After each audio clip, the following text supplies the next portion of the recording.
Հալելույա, փառք Հիսուսին։ Հոգևոր կյանքը նման է շինարարության։ Մարդու կյանքում անընդհատ Աստված ինչ-որ մի գործ է անում։ Թե մեր սրտերում, թե եկեղեցում, Աստված միշտ գործ է անում։ Ոչ միայն մեր սրտերում, մեր եկեղեցում, մեր ազգի մեջ, ամբողջ աշխարհով մեկ բոլոր եկեղեցիների մեջ Աստված շարունակ ինչ-որ գործ է անում։ Գիտեք, որ ամեն մարդ իր կյանքում խոսքի ուսումնասիրության ու Աստծո հետ ապրելիս Աստված շարունակական ինչ-որ աշխատանք է կատարում։ Վերջի շրջանում ինչքան որ ես տեսնում եմ արդեն երկար ժամանակ Աստված մի ուղղություն է տանում։ Կարծես թե եկեղեցու դերն ու նշանակությունը երկրի վրա։ Այնքան պարզման եմ ասում, եկեղեցու դերն ու նշանակությունը մեր երկրի վրա։ Որ մեկս չգիտի։ Բայց ինչքան խորացնում է, այնքան արժեքն է մեծանում, այնքան կարիքն է մեծանում։ Ու կարիք ալնում հաճախ նորանոր ձևերով թարմացնելու եկեղեցու դերն ու նշանակությունը մեր կյանքում։ Բայց երբ որ մարդը հասկանում է եկեղեցու դերն ու նշանակությունը, ինքը հասկանում է իր անձի դերն ու նշանակությունը այս աշխարհում։ Հասկանում է, թե ինչի համար ինքը ստեղծված է, ինչի համար է եկել աշխարհ, ինչու պիտի ապրի այս երկրի վրա, ինչ գործ պիտի անի այս երկրի վրա։ Երբ որ մարդը հասկանում է, թե ինքը ինչի համար է ապրում երկրի վրա ու ինչ գործ պիտի անի, գիտեք ինչ է տեղի ունենում մարդու մեջ, իսկապես մարդու կյանքում մի մեծ արժեք է մեծանում, որի համար պատրաստ է լինում ամբողջ կյանքը դնել։ Եթե դու միայն Աստծո աչքերով կարողանաս տեսնես, թե դու ինչի համար ես ապրում երկրի վրա, այս երկրի վրա եղող ամեն ինչ ոչինչ կդառնա քո առջև։ Հողը, հաճույքները, ինչ կա այս երկրի վրա, որ կարա քեզ գրավի։ Այսօր շատ սիրելի ինչեր ունես։ Այս երկրը ամեն ինչ ոչինչ է դառնում։ Երբ որ դու Աստծո աչքերով կարողանում ես տեսնել, թե ով ես դու երկրի վրա ու ինչ գործ պիտի անես, առաջանում է մի նոր տեսակ նվիժվածություն, մի նոր ձևով ես ուզում ապրել Աստծո հետ։ Մի նոր ձևով նվիրվել քո կյանքի ծրագրին Աստծո կողմից որոշված։ Դրա համար, երբ որ եկավ այս պահը, ու այդ արժեքը մեծացավ ու բացվեց եկեղեցու նշանակությունը, ես ավելի շատ տեսա, որ մարդիկ նվիրման կարիք ունեն։ Կարիք կա, որ մի նոր նվիրում ապրեն, որպեսզի այդ ծրագիրը, եկեղեցու ծրագիրն ու կյանքը իրականանա։ Եթե դեռ քեզ համար այս երկրի վրա արժեքավոր բաներ կան, զգուշացիր ուղղակի, որովհետև դու կարող ես Աստվածայինը կորցնել դրա պատճառով։ Իսկ եթե դու ուժեղ նվիրված լինես Աստվածայինին, այս երկրի վրայինները քեզ պետք չեն, որովհետև մեկը մի օր պիտի կորցնես։ Այն ինչը որ շատ սիրում ես, չգիտեմ, ինչքան շատ հարստություն ունես կամ ինչքան շատ ինչեր ունես, ամեն մարդու համար մի յուրահատուկ բան կարող լինի։ Բոլորը մեկը մի օր պիտի կորցնենք։ Միայն մի բան կա, որ չես կորցնելու։ Այն ինչը որ կանես Աստծո ծրագրի մեջ, այն ինչը որ Աստված է որոշել, որ առնի քո կյանքի մեջ։ Այդպիսի հատվածները Նոր Կտակարանում մանավանդ շատ են։ Ու գնալով ավելի են, դրանք կարծես թե խոշորանում են ավելի ու ավելի։ Ուսումնասիրության ժամանակ այսպիսի մի պահ առաջացավ, ու ես ուզում եմ դա ձեզ փոխանցել։ Ինչպիսին էր Պողոս առաքյալի նվիրվածությունը եւ ինչի համար էր այդ նվիրվածությունը։ Բացառեք Գաղատացիների առաջի գլուխը։ Գաղատիայում եղած եկեղեցին հիմնել է Պողոս առաքյալը իր առաջին ճանապարհորդության ժամանակ։ Առաջին ճանապարհությունը շատ կարճ է եղել, տևել է ընդամենը մի 2 տարվա չափ։ Այդ ճանապարհությունը եղել է Անտիոքից, Կիպրոսով, Փոքրասիայով, հետո վերադարձել է նորից Անտիոք։ Շատ կարճ մի տարածք է անցել, բայց որտեղով որ անցել է ինքը եկեղեցիները հիմնել։ Դրանցից մեկը եղել է Գաղատիայի եկեղեցին։ Նամակը գրել է մի քիչ ավելի ուշ։ Հետո, երբ որ Գաղատիայում առաջացել են դժվարություններ, ինքը գրել է այս նամակը։ Բայց նամակում ինքը մի քանի խոսքեր ունի, հենց առաջի գլխում ասված, որը պիտի ուսումնասիրենք իրար հետ։ Կարդանք 14-ից 16 խոսքերը իրար հետ։ Եվ իմ հայրենի ավանդություններից խիստ նախանձավոր լինելով, իմ ազգից մեջ եղած շատ հասակակիցներիցս ավելի առաջադեմ էի հրեության մեջ։ Բայց երբ ուզեց Աստված, որ որոշել էր իմ մորս որովայնից, եւ իր շնորհքով ինձ կանչեց, ինձ իր որդին հայտնել, որպեսզի նրան հեթանոսների մեջ քարոզեմ, մեկից իմ մեկ մի բան չիմացրեցի իմ մարմնին ու արյանը։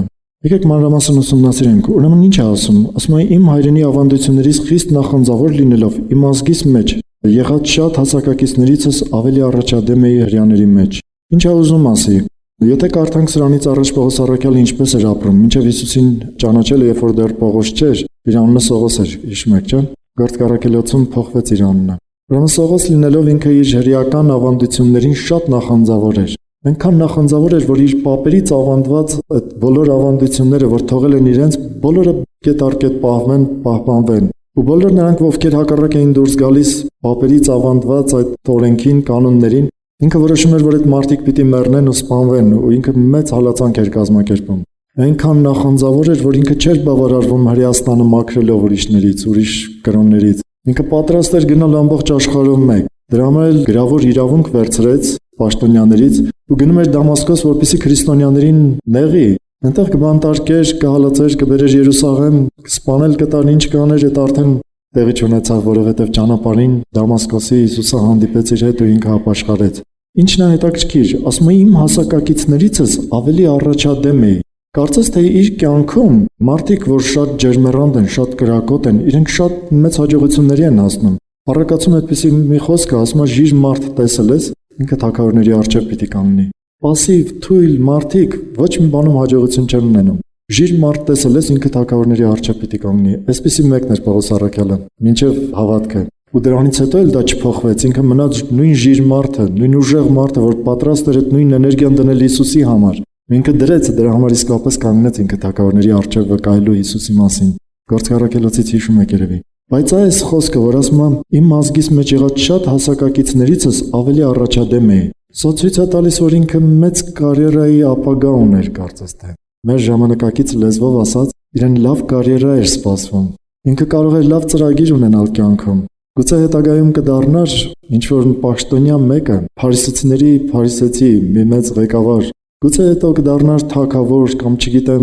քահանապետ չեմ կարող ասել, որովհետև ինքը ղևտացի չէր։ Միայն ղևտացիներն էին դառնում քահանաներ, հետո քահանապետ։ Բայց ինքը մեծ պաշտոնյա կամ չգիտեմ մեծ գործեր անող։ Տեսեք Գամաղիելը ինչ մարդ էր, մեծ փիլիսոփա էր, մեծ պաշտոնյա էր հենց Իսրայելում։ Ու ինքը Պողոս առաքյալը մեծացել էր իր ոտքերի մոտ։ Ինքը կարող է շատ աշակերտներ ունենալ, մեծ պատիվ ու փառք ունենալ բոլորի մեջ։ Ինչն է հետաքրքիր, այս ձևով ապագային նայող մարդը մեկ էլ շատ կտրուկ փոխվում ու դառնում է քրիստոնյա, ու սկսում է քրիստոնեություն քարոզել։ Ու այս տեսակ ապագան իր համար դառնում է ոչինչ մի բան։ Ֆիլիպպեցիների թղթում ասում է աղբ համարեցի, որպեսզի Քրիստոսին շահեմ։ 3-րդ գլխում ագրված Ֆիլիպպեցիների ասում է աղբ համարեցի։ Ու ոչ միայն դա, ասում է ամեն բան աղբ համարեցի։ Ասում է ինչ շահ էր, վնաս համարեցի, որպեսզի Քրիստոս շահեմ։ Ինչ առաջացավ, ինչու այս մարդու մոտ այդ փոփոխությունը տեղի ունեցավ։ Տեսեք ինչ է գրում շարունակությունը։ Բոլորից առաջադեմ էի հրեության մեջ, բայց երբ ուզեց Աստված, որ որոշեց ինձ իմ մորս որովայնից եւ իր շնորհքով ինձ կանչեց։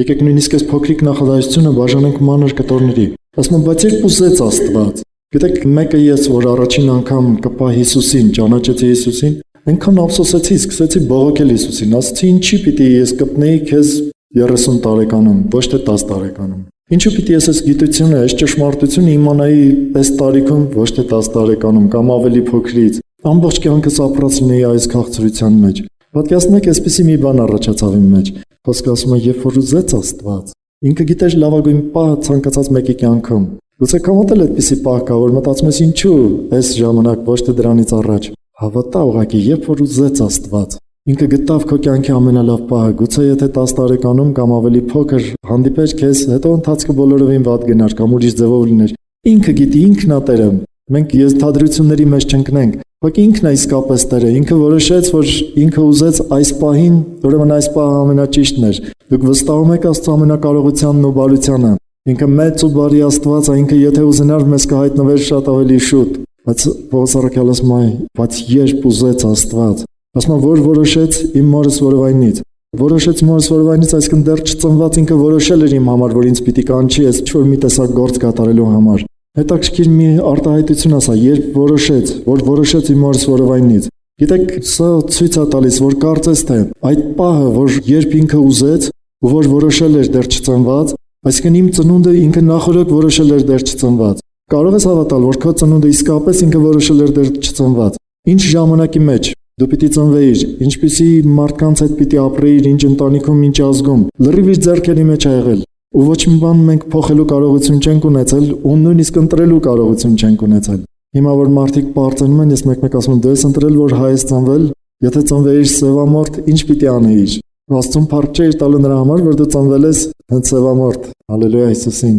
Բոլոր ազգերն են մերը, բոլոր ազգերն են Հիսուսինը։ Ասում եմ, երբ ուզեց Աստված, որ որոշեց իմ մորս որովայնից։ Սա նաև ցույց է տալիս, որ այս երբ ուզելը ու նախորոք որոշելը դեռ չծնված կապված էր Աստծո ծրագրի հետ, կարծես թե։ Այսինքն այդ ժամանակաշրջանում ինքը ինչ-որ մի բան ուներ անելու։ Շարունակությունը շատ ավելի պարզ է ասում, եւ իր շնորհքով ինձ կանչեց, ինձ իր որդին հայտնել։ Այսինքն ամենակարևոր համար առաջին բանը, որ կանչեց անելու, դա իր որդին հայտնելու համար կանչեց։ Աստված մեզ կանչել է, որպեսզի իր որդուն հայտնի մեզ, որ մեզ բաց անի, թե ով է իր որդին։ Այս դրա համար է կանչել։ Բայց ես մինչև դրան հասնել էլի բան ունեմ ասելու։ Ինչ որ ժամանակի մեջ թույլ տալով մեր ծնունդը, ու ինչ որ մի ժամանակի մեջ որոշելով մեր ծնունդը, ու մեր ապաշխարությունը, Ինքը այդ ժամանակի համար որոշակի ծրագիր ունի, գործ ունի։ Ու Աստվածաշնչում մենք շատ հաճախ ենք տեսնում մարդիկ, ովքեր ծնվել են հատուկ նպատակով։ Ուրեմն Գործ Առաքելոցում, երբ որ դուք կարդաք 7-րդ գլխում, երբ որ դատի ժամանակ դատարանը թույլ տվեց, որ Ստեփանոսը ինքը իր համար խոսի,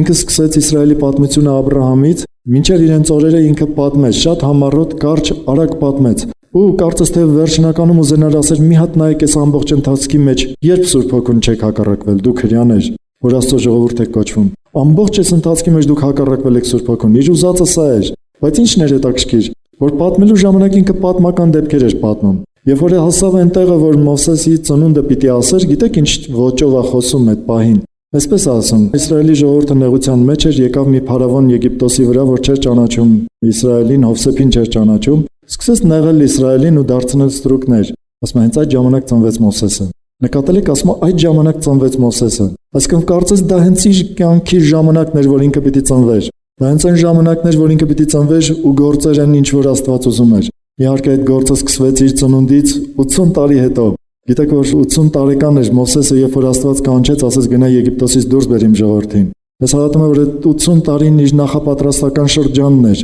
որպեսզի դրանից հետո 40 տարի գործեր։ Ինքը մահացել է 120 տարեկանում։ Երբ որ Իսրայելը որոշակի նեղության մեջ էր ու գտնվում էր փղշտացիների իշխանության տակ, մեկ էլ հրեշտակը հայտնվեց մի զույգի ամուսինների ու ասեց՝ դուք երեխա չեք ունենում, բայց Աստված լսել է ձեր աղոթքը, պիտի ունենաք։ Բայց այս երեխայի հետ այսպես պիտի վարվեք, ու ծնվեց Սամսոնը։ Հիշում եք այդ դեպքը։ Աստված հատուկ նպատակով ուղարկեց Մովսեսին, հատուկ նպատակով ուղարկեց Սամսոնին, որովհետև Սամսոնը մեծացավ 20 տարի դատավորություն արեց Իսրայելի վրա, մի փղշտացի չէր կարող մտնել Իսրայելի ժողովրդի մեջ։ Մեկը չէր կարող նեղել, որովհետև Սամսոնը ուներ գերբնական ուժ ու կարող էր իր ժողովրդին պաշտպանել։ Այդպես էլ արվում էր։ Ճիշտ է, շատ ավելի գրված է Սամսոնի բացասական կողմերը, բայց ինքը 20 տարի դատավորություն է արել։ 20 տարի այդ ուժը օգտագործել է Իսրայելը ազատելու փղշտացիներից։ Դա փոքր գործ չէր։ Եթե շարունակենք կարդալ Աստվածաշունչը, դուք կտեսնեք էլի մի դեպք, երբ որ նորից մի կին երեխա չէր ունենում, այդ կնոջ մասին մենք խոսել ենք, Աննայի։ Երբ որ ինքը երեխա չէր ունենում, եկել հարմար մի պահի Աստված նորից խոսեց, մի որդի տվեց, որը հետո դարձավ Իսրայելում մի մեծ դատավոր։ Հիշում եք ով էր? Սամուել Մարգարեն։ Մի մեծ մարդ դարձավ Աստծո, ու այդ ամբողջ ժամանակ ինքը մեծ գործեր արեց։ Երկու թագավորների ինքը օծեց որպես թագավոր։ Այսինքն ամեն մեկի ծնունդի համար Աստված մի որոշակի բան էր մշակել։ Ծրագիր էր մշակել, կարծես թե ուներ ծրագիր այդ մարդկանց համար։ Դեռ չծնված Աստված որոշել էր։ Պողոս առաքյալի ծնունդը այդ ժամանակաշրջանում բոլորովին պատահական չէր։ Ինքը հռոմեական կայսրության մեջ պիտի մեծ գործ աներ։ Գիտեք ինչու հռոմեական, որովհետև այդ ժամանակ հռոմեական կայսրությունը բավականին մեծ ու զորավոր էր։ Ու Պողոս առաքյալը մեծացել էր Գամաղիելի ոտքերի մոտ, մի մեծ փիլիսոփա, ուժեղ գլխի տեր մի մարդ, ու պատահական չի, որ ծնվել էր այն ժամանակաշրջանում, որ կարող էր նոր գտակարանի գրքերի բոլոր հեղինակներից ամենաշատը ինքը գրել։ 17 գիրք է գրել, որոնք գրված են հիմա նոր գտակարանում։ Պատկերացնում եք, այս մարդու համար Աստված այսպիսի որոշում ուներ, այսպիսի ծրագիր ուներ, որ այստեղ պիտի ծնվեր։ Աստված իր ուզելով պիտի կանչեր որոշակի գործ անելու համար։ Իր գործի ծավալը այնքան մեծ է եղել հռոմեական կայսրության մեջ, որ հետագայում Հիտլերը Պողոս առաքյալին անվանում էր հռոմեական կայսրությունը քանդող մարդ։ Իր արած գործի մեծությունը այնքան մեծ է եղել։ Ու պատահական չէր այս խոսքերը, որ ասում են, բայց երբ ուզեց Աստված, որ որոշել էր ինձ իմ մորս որովայնից եւ իր շնորհքով ինձ կանչեց, բայց երբ ուզեց ու Աստված որոշել էր ինձ դեռ չծնված։ Ինչ խոսքեր են։ Ոնց ես մտածում քո համար։ Արդյոք Աստված չի տեսել քո ծնունդը։ Արդյոք քո համար որոշակի ծրագիր չունի։ Ինչու մենք մեկ-մեկ մտածում ենք այդ Պողոսն էր, այդ Մովսեսն էր։ Մենք, չգիտեմ, միտեղ կապրենք, կմեռնենք, այս աշխարհի փողերի դժվարությունների, նեղությունների, չգիտեմ, ինչերի մեջ։ Մեկ-մեկ կձգտենք, չգիտեմ, այս աշխարհի հաճույքներին, որին կհասնենք, որին չենք հասնի, այդպես էլ կմեռնենք ու կգնանք։ Ինչ այսքան անշուք մտածես քո մասին։ Հաստատ իմացիր, որ եթե քեզ կանչել է Աստված, որտեղ դու հավատում ես, որ դեռ դու չծնված, Աստված գիտեր քո ծնունդը, ու ինքը որոշել էր դեռ չծնված, ուրեմն քեզ համար ծրագիր ունի։ Չգիտեմ քանի հոգու հետ, ու ինչ ծավալի, ինչ մեծության, բայց հաստատ ծրագիր ունի քո հետ։ Սա հաստատ կարող եմ ասել Աստծո անունից։ Թող իր անունը փառավորվի։ Ասում է, եւ իր շնորհքով ինձ կանչեց, մի պահ այս արտահայտության վրա կանգ առնենք։ Իր շնորհքով ինձ կանչեց։ Ուրեմն ինքը ասում է, որ իր հասակակիցներիցս ավելի առաջադեմ է հրեության մեջ։ Ասում է, նախանձավորի իմ ազգից մեջ եղած ավանդություններին, ու այս բոլորի մեջ, ասում է, իր շնորհքով ինձ կանչեց։ Այդ բոլորի մեջ ինքը շատ հակառակ էր Աստծուն, նույնիսկ եկեղեցին էր հալածում, բայց ասում է իր շնորհքով ինձ կանչեց։ Գիտեք շնորհքը ինչ է նշանակում, որ ինքը չնայեց արժանինքներին։ Գիտեք, եթե Աստված նայեր մեր արժանինքներին, որքանով մենք արժանի ենք իր թագավորությանը, մի հոգի երկրի վրա չէր փրկվի։ Մի հոգի երկրի վրա չէր կանչի Աստված իրեն մոտ, բայց ինքը նայեց իր շնորհքին, չնայեց մեր արժանինքներին։ Շնորհքն ու արժանինքները բացարձակ իրար հակառակ են։ Չնայած թե մենք ինչպես ենք ապրում ու ինչ գործեր ունենք։ Չէ՞ որ ինքը Աստված է։ Ինքը գիտեր, որ այսօր ինձ կանչեց ու ես ընդունեցի Աստծուն։ Դրանից հետո էլի ինչքան սխալներ կանեմ։ Քանի անգամ իր անունը կանարգվի իմ պատճառով, իմ սխալ վարքի պատճառով ես վերցնում եմ Հիսուս անունին վրա ու ճիշտ չեմ ապրում։ Բայց ինքը դրան էլ չնայեց։ Չէ՞ որ ինքը տեսնում էր դեռ չծնված։ Դեռ ինձ չտված իր անունը ինքը տեսնում էր, թե ես ինչ կանեմ իր անվան հետ։ Բայց ինքը դրան չնայեց, որովհետև շնորհքով տվեց այդ անունը։ Ինքը երբ որ մեր մեջ դրեց Սուրբ Հոգին, ինքը չմտածեց, թե մենք կատարյալ սուրբ պիտի ապրենք։ Ինքը գիտեր, որ մենք Սուրբ Հոգին ստացանք, հետո դեռ ինչքան հակառակ կգնանք մեր մեջ եղող Սուրբ Հոգուն։ Ու ինչքան զզվելի կլինեն մեր արարքները հաճախ մեր մեջ եղող Սուրբ Հոգուն։ Բայց շնորհքը սրան մեջ էր, որ ինքը չնայեց դրան։ Չնայած մեզ թե ինչպես կվարվենք, ինչպես կապրենք, ինքը տվեց իր Սուրբ Հոգին։ Ձեզ այն ծովը, որ աղոթել ու չի ստացել Սուրբ Հոգին։ Չէ՞ որ մենք աղոթքով ենք ստացել, ու չենք ստացել գործերի դիմաց։ Չենք խոստացել Աստծուն Տեր, ես բանը կանեմ տուր Սուրբ Հոգի, այսպեսի բան չկա։ Գրվածա շնորհքով տվեց, ու շատ անգամ Սուրբ Հոգու համար գրված շնորհքով։ Հիմա հասկանում եք ինչ է նշանակում շնորհքով կանչեց, բայց այս շնորհքով կանչելը մեզ պարտավորեցնում է, որ եթե ինքը կանչեց ու ին վրա դրեց Սուրբ կոչումը, գիտեք որ մենք կոչված ենք Սուրբ, մենք կոչված ենք արդար, մենք կոչված ենք Աստծո որդիներ։ Ոչ թե մենք այդպիսի կատարյալ դարձանք Սուրբ, ոչ թե կատարյալ դարձանք արդարներ, ոչ թե վերջել Աստծո որդու նման ենք ապրում, ոնց որ Հիսուսը ապրեց։ Ոչ, հակառակը, մենք դեռ այնքան թերություններ ունենք, մենք դեռ պիտի աճենք նմանվելու Հիսուսի մեջ։ Քանի մարմնի մեջ ենք, ինչքան աճենք, դեռ էլի շատ ու շատ տեղ պիտի լինի մեզ աճելու։ Դուք համաձայն եք, այդպես եք ճանաչում։ Ուրեմն ի՞նչն է կարևորը, որ այդ կոչումները, որ դրեց մեր վրա, մեզ պարտավորեցնում է, որ մենք լինենք այդպիսին։ Եթե դու գիտես, որ քո վրա գրված Աստծո որդի, դու ինչպես կարող ես սատանայի որդու նման ապրել։ Արդյոք քո գործերը կհամապատասխանեն Աստծո որդուն, եթե դու սխալ ապրես, եթե դու սուտ խոսես, մեղքեր գործես։ Չէ՞ որ դա կլինի սատանայի որդու գործեր, ոչ թե Աստծո որդու գործեր։ Իր շնորհքով մեզ կանչեց իր գործը անելու ու չնայած մենք ինչքան այդ գործի մեջ կփչացնենք հաճախ։ Ու մեզ այնց ամեն մեկը որոշակի ծառայություն ունի իր մարմնի մեջ, եկեղեցու մեջ։ Ինչ որ մի գործ անում ենք, չէ՞։ Ու շատերն էլ ձգտում են անելու։ Իմացի որ շնորհքով է քեզ տրվելու բոլոր կարողությունը քո գործերը կատարելու համար։ Չի տրվելու նրա համար, որ եթե այսօր դու կոչվեցիր ինչ որ մի ծառայության մեջ ծառայող, ուրեմն վերջ ամեն ինչ կատարյալ ես անելու։ Ամեն ինչ հաճելի կլինի, դրա համար Աստված քեզ կանչեց, այդպիսի բան չի լինում։ Ճանաչիր Աստծո շնորհքը ինչքան մեծ է քո կյանքում։ Փրկության համար, այդ բոլոր կոչումների համար, իր անունը քո վրա դնելու համար, քեզ ծառայություն ու գործ տալու համար։ Շնորհքի մասին հակարելի է խոսել ու ցույց տալ, թե ինչքան մեծ է Աստծո սիրտը, որովհետև Աստծո սրտի այդ մեծությունը, լայնությունը կարծես ավելի ու ավելի շատ երևում է իր շնորհքը ճանաչելու մեջ։ Հալելույա։ Տեսեք ինչն է հարցը։ Ասում եմ իմ հայրենի ավանդություններից խիստ նախանձավոր լինելով իմ ազգիս մեջ եղած շատ հասակակիցներիցս ավելի առաջադեմ է հрьяաների մեջ, բայց երբ ուզեց Աստված, որ որոշել էր իմ մորս որովայնից եւ իր շնորհքով ինձ կանչեց, ինձ իր որդին հայտնել, կանչեց, որ իր որդուն հայտնի։ Բոլորդ կանչված եք նրա համար, որ Աստված իր որդուն հայտնի ձեզ։ Դուք ունեք Աստծո որդու հայտնությունը, Աստծո որդու ճանաչողությունը, ուրեմն ոչ մի մարդ չի կարող ճանաչել Աստծուն ու նրա որդուն, եթե ինքը Աստված չուզենա հայտնել, եթե Աստված չուզենա բացվել, հայտնվել մեզ, ոչ ոք չի կարող ճանաչել։ Դրա համար կարիք կա, որ հաճախ մենք աղոթենք, ասենք Տեր հայտնվիր մեզ, Տեր բացվիր մեզ։ Սա համար առաջին կարևորությունն է, որ դու ամեն ինչից առավել գնահատես Աստծուն ճանաչելը։ Չգիտեմ, նայեք, կարդացեք Աստվածաշունչում ինչքան շատ է գրված դրա մասին։ Նրանից բարձր, նրանից արժեքավոր ուղղակի ոչինչ չկա։ Նույնիսկ այն բաները, որոնք երկնային են, ու մենք խնդրում ենք այդ երկնային բաները, Աստված դրանցից ավելի թանկարժի։ Տեսեք, մենք աղոթում ենք բժշկությունների համար, մենք աղոթում ենք իր օրհնությունների, իր պաշտպանության, ամեն ինչ համար աղոթում ենք։ Ճիշտ ենք անում, որովհետև Աստված խոստացել է այդ բաները Աստվածաշնչում։ Բայց ոչինչ կլինի այդ բոլորը, եթե այդ բոլորը ունենանք ու Աստծուն չունենանք։ Եթե այդ բոլորը ունենանք ու Աստծուն չճանաչենք, ոչինչ կլինեն այդ բոլորը։ Կլինի նման նրան, որ մենք Աստծուն պաշտում ենք շահի համար, որ ինքը մեզ օրհնի, որ ինքը մեր ցանկությունների ուզածները մեզ տա, բայց ոչ թե ինքն ենք ուզում։ Դրա համար Պողոս առաքյալը ասում է, որ Աստված ինձ կանչեց իր որդին հայտնելու, որպեսզի իր որդուն տանեմ ուրիշներին ցույց տալու համար։ Ես իմ բառերով եմ ասում, մի քիչ հետո կկարդանք դա։ Ասում է կանչեց, որ իր որդուն հայտնի։ Այստեղ մի հետաքրքիր բան կա։ Գիտեք, որ ցանկացած հոգևոր կառույց, դա լինի եկեղեցի, թե լինի մի անձի ներսի հոգևոր կառույցը պիտի հենված լինի որդու հայտնության վրա։ Մատթեոս ավետարանում, երբ որ Հիսուսը իր աշակերտների հետ շրջում էր, ինքը հարցրեց իր աշակերտներին, ասեց. «Մարդիկ ինչ են ասում, ով եմ ես»։ Մեկ ասեց, ասում են դու Եղիան ես, մեկ ասեց դու այն Մարգարեն ես, մյուս Մարգարեն ես։ Ասեց, բայց ձեր համար ով եմ ես։ Գիտեք ինչ դիպուկ հարցը, երբևէ դու քեզ հարցրել ես քեզ համար ով է Հիսուսը։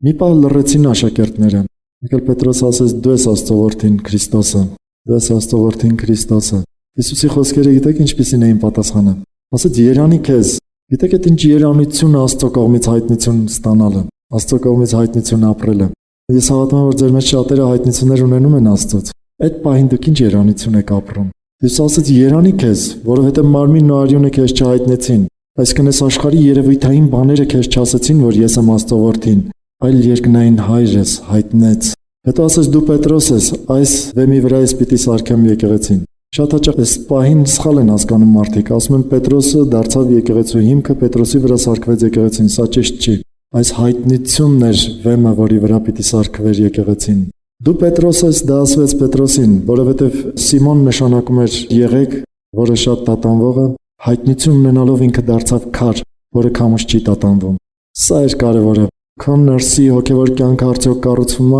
հայտնությունների վրա։ Եկեղեցին պիտի կառուցվի հայտնությունների վրա։ Ամեն անհատի հոգևոր կյանքը պիտի կառուցվի հայտնությունների վրա։ Ոչ մի բան կյանքում ավելի թանկ չգնահատես։ Մենք որ մարդկանց շատ ենք դրթում, մղում, կարդալու, ասում ենք շատ կարդացեք։ Ինչի համար։ Երբ որ դպրոցում ուսուցիչները ասում են սովորեք, աշակերտները գիտեն, թե իրենց վնաս են տալիս ուսուցիչները։ Հիշում եմ մի այսպիսի դեպք կար, մի տղա պատմում էր, ասում է մեր դասարանում, ուրեմն դասի ժամանակ դասատուն մի աղջիկա ասեց վերկաց դաս պատասխանի, ասում է վերկաց ցավ կանգնեց, ասեց ինչ եմ արել որ դաս ես հարցնում։ Հաճախ մենք որ շատ ենք մարդկանց ասում կարդա, շատ կարդա, մարդիկ մտածում են, թե չգիտեմ, մարդիկ սիրում են հակառակվել։ Չեմ էլ կարող ասեմ ինչ են մտածում ամեն մեկը, բայց սիրում են հակառակվել։ Սրա համար ենք ասում շատ կարդացեք, որ ձեր ներքին կյանքը հենված լինի Աստծո խոսքի հայտնության վրա։ Ուղղակի կարդալը շատ քիչ է։ Երբ որ դու կկարդաս, կարդալուց կքնես, հետո կփակես գիրքը կգնաս, կասես մի ժամ կարդացել եմ, սա շատ քիչ է։ Կարդալուց փնտրիր Աստծո որդու պատկերը, կարդալուց փնտրիր Աստծո ձեռքը։ Դու հայտնություններ կունենաս, ու այդ հայտնությունների վրա քո սիրտը այնքան ամուր կլինի, որ ինչ տեսակ քամիներ կողքերից փչեն, այնտեղ չգիտեմ ինչ աղամների վարդապետություններ փչեն քո վրա, դու տեղից չես շարժվի։ Սատանան ինչ տեսակ երևույթներ բերի քո առաջ, դու չես շարժվի, որովհետև դրանք դատարկ խոսքեր չեն լինի, դրանք հայտնություններ կլինեն քո սրտի մեջ։ Հասկանում ես հայտնության կարևորությունը։ Պողոս առաքյալի մասին եմ խոսում, եկեք մի քիչ ավելի մանրամասն խոսեմ իր հայտնությունների մասին։ Գործք առաքելոցում ինքը մի քանի անգամ պատմում է, թե ինչպես ինքը ապաշխարեց։ Հիշում եք այդ դեպքերը։ Ուրեմն 22-րդ գլխում է ինքը պատմում, թե ինչպես ինքը ապաշխարեց, եւ պատմում է 26-րդ գլխում։ Բայց հետաքրքիր է 22-րդ գլխի 14-րդ խոսքը պիտի կարդամ, թե Աստված ինչ է ասում Պողոս առաքյալին։ Պողոս առաքյալը պատմում է, թե ինչպես Հիսուսը հայտնվեց իրեն, այդ պատմությունը դուք մանրամասն գիտեք, ես չպատմեմ։ Ու ինքը երեսի վրա գետնին ընկավ, լույսը այնքան մեծ էր, որ այդ լույսից ինքը կուրացավ, այնքան ուժեղ էր, գրված արևի լույսից ավելի ուժեղ, որ ինքը այդ լույսից կուրացավ։ Հետո ինքը երկար 3 օր անցակացնում մենակ, կույր վիճակում։ Աստված մի տեսիլք է ցույց տալիս այդ ժամանակ, որ Անանիա անունով մի մարդ գալիս է իր համար աղոթելու։ Ու հետո Անանիան գալիս է իր համար աղոթելու։ Ու ինքը հիմա 22-րդ գլխում այդ դեպքը պատմում է։ Ասում Անանիա անունով մի աշակերտ եկավ ինձ վրա ձեռք դրեց ու ասեց «Սավուղ եղբայր վերև նայիր»։ Չէ՞ որ ինքը կույր էր։ Տեսեք ինչպես է գրված։ Ես էլ նույն ժամանակ վեր նայեցի եւ նա ինձ ասաց. «Մեր հայրերի Աստվածը առաջվանից քեզ ընտրեց, որպեսզի իր կամքը ճանաչես, այն արդարին տեսնես ու նրա բերանից ձայն լսես»։ Հալելույա։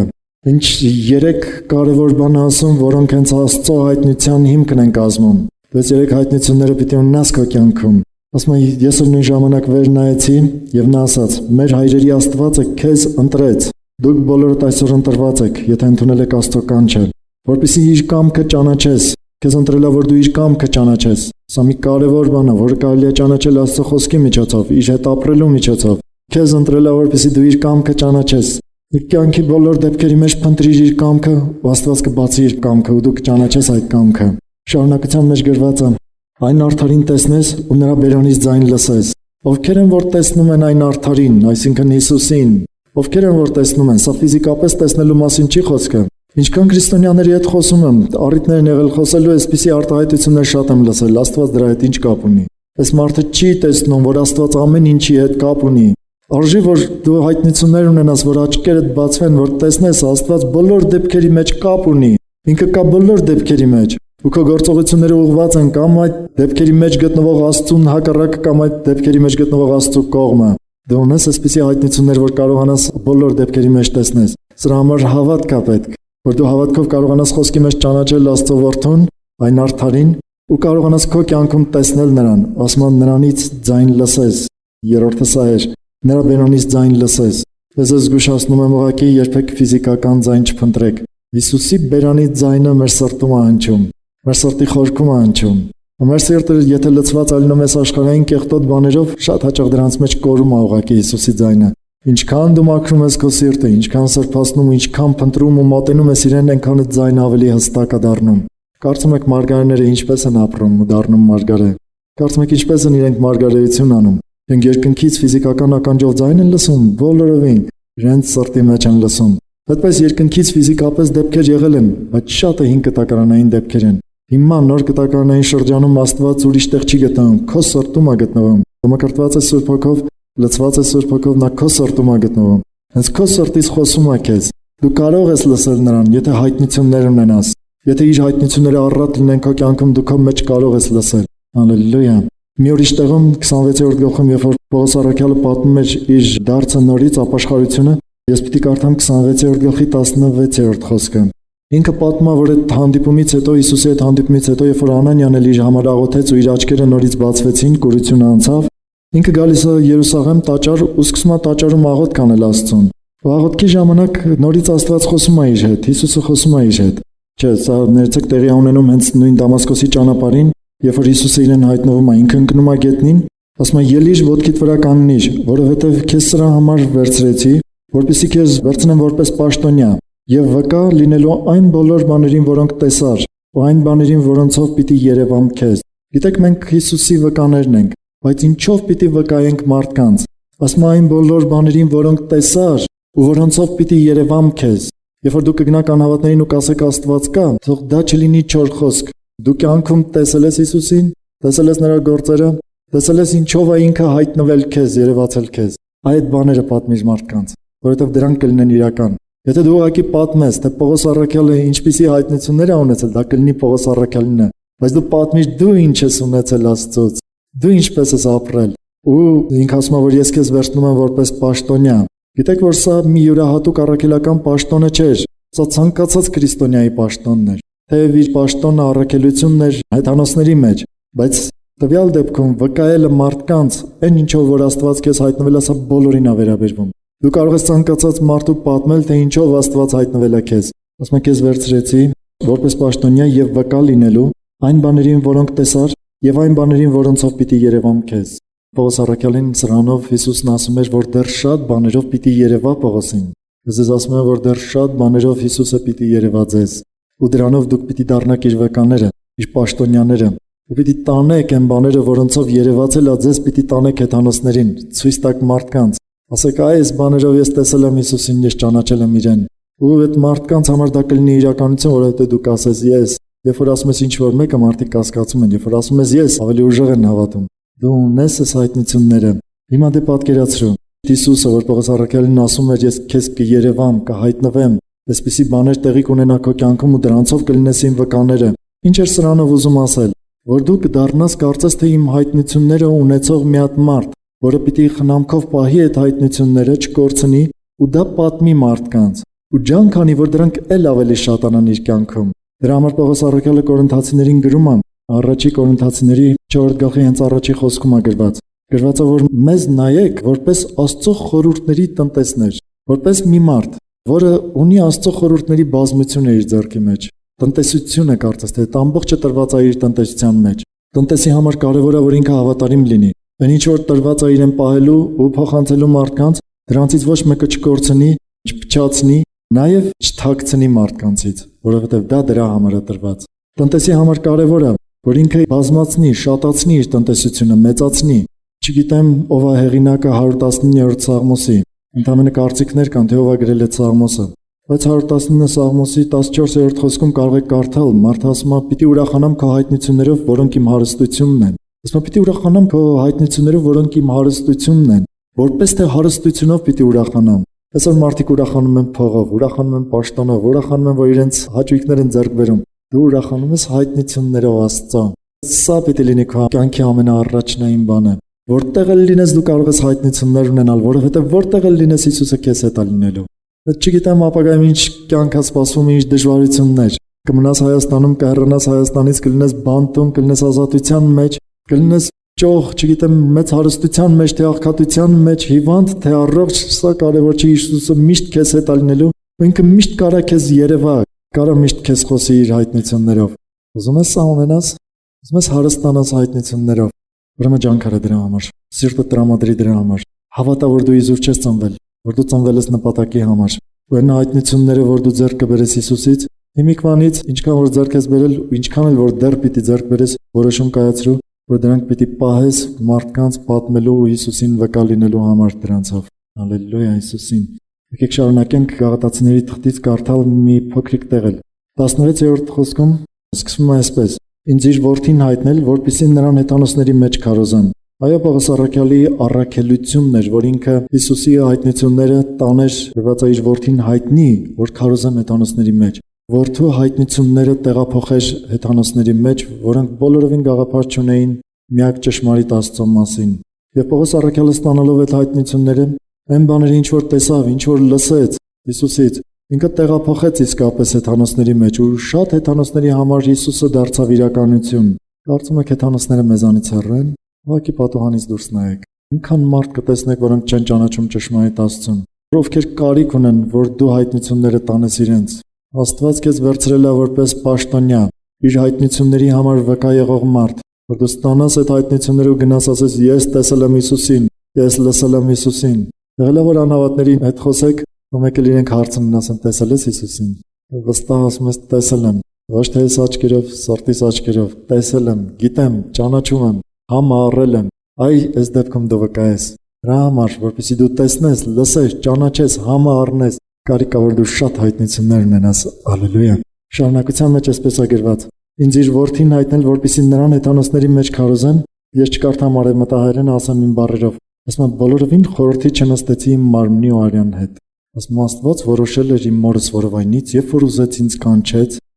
որպեսզի իր որդուն հայտնի ու ես տանեմ հեթանոսների մեջ այդ հայտնությունը, ասում ես խորհրդի չնստեցի մարմնի ու արյան հետ։ Ինչ հետաքրքիր նվիրվածություն։ Ահա թե որտեղից է գալիս նվիրվածությունը։ Երբ որ ունի որդու հայտնությունը, ու գիտի այդ հայտնությունը պիտի տանի հեթանոսների մեջ, ասում խորհրդի չնստեցի մարմնի ու արյան հետ։ Դրա համար Պողոս առաքյալի խոսքերը կարող եք կարդալ 2 Կորինթացիների 6-րդ գլխում ու 11-րդ գլխում։ Ինքը այնտեղ մանրամասն պատմում է սովի մերկության մեջ, ասում է 5 անգամ 40-ից 1 պակաս ծեծկերը, 3 անգամ ձաղկով ծեծվեցի, հիշում եք այդ խոսքերը 11-րդ գլխում է գրված։ Այդքան ծեծերի մեջ մի անգամ քարկոծվեց, դրանից հետո գրված է նավաբեկության մեջ եղավ, ինչքան դժվարություններով անցավ, մարմնի արյան այդ խորհրդի չի նստել։ Այս մարմինը կծեծվի, դժվարություն կունենա, սոված կլինի, թե կմրսի, դա չի կարևորը։ Կարևորը Աստված որոշել է, որ ես իր որդու հայտնությունը պիտի տանեմ հեթանոսների մեջ։ Ուզում ես մտնել այս պաշտոնի մեջ, ուզում ես ուժեղ լինել, ուրեմն այս նվիրվածությունը քեզ պետք է։ Այսօր նստիր, Աստծո առջև աղոթք արա, որոշում կայացրու։ Ասես չեմ ուզում այս մարմնի հաճույքներին լսեմ, չեմ ուզում այս մարմնի կամքը կատարեմ, չեմ ուզում այս մարմնի կողմից լինեմ, չեմ ուզում որ մտածեմ ինչքան դժվար կլինի ինձ համար, չեմ ուզում մտածեմ ինչքան ցուրտ կլինի, ինչքան սոված կլինեմ։ Ուզում եմ մի բան դու քո հայտնությունները տուր, որ ես տանեմ։ Հալելույա Հիսուսին։ Սրա համար արժի ոչ միայն ապրել, սրա համար արժի մեռնել։ Դրա համար երբ որ Պողոս առաքյալը հավաքված էր ու գնում էր Երուսաղեմ, որպեսզի Պենտեկոստեի տոնին մասնակցի, մարգարեություն եղավ իր համար, որ այնտեղ իրեն պիտի կապեն ու բանտարկեն ու ինքը շատ չարչարանք պիտի տեսնի։ Բայց երբ որ աշակերտները հավաքվեցին իր շուրջը, լացեցին, ասեցին, չէ մի գնա, թող քեզ չլինի այդ բաները, ասեցին, չի եկի զուր լացում ու իմ սիրտս էլ ճոնլում եք, Հիսուսի անվան համար ոչ միայն կապվելու, մեռնելու էլ պատրաստ եմ։ Այս նորիվացությունը որտեղից էր գալիս, որովհետև գիտեր, որ Աստված իրեն պաշտոնյա է վերցրել, որ ինքը ունենա իր որդու հայտնությունները ու տանի հեթանոսների մեջ։ Ինքը գնահատել էր դրա մեծությունը, որովհետև դրա համար վաղը կկանգնի ինքը Աստծո առջև, ու գրված է, որ այդ հեթանոսները իր փառքի պսակն են, ինքն է անվանում այդպես, որ իր պարծանքն են Աստծո առջև։ Ուզում ես պարծանք ունենալ Իսի առջև դատաստանի օրը, ուզում ես ուրախություն ու փառքի պսակ ունենալ, ընդունիր այս պաշտոնը քո վրա, ուղղակի ընդունիր։ Եթե մինչև հիմա չես ճանաչել, չես իմացել, ես քեզ շատ ավելի պարզ ու բացահայտ եմ ասում, Սա է քո ապրելու կյանքի իմաստը, որ դու լսես, տեսնես, ճանաչես Հիսուսին ու տանես հեթանոսների մեջ։ Ոտքի կանգնիր։ Խոստովանվիր Հիսուսին են ինչ որ մինչև հիմա բաց ես թողել։ Որոշում կայացրու, թե կյանքդ ինչպես, ինչքանով նվիրում ես Հիսուսին այս գործի համար։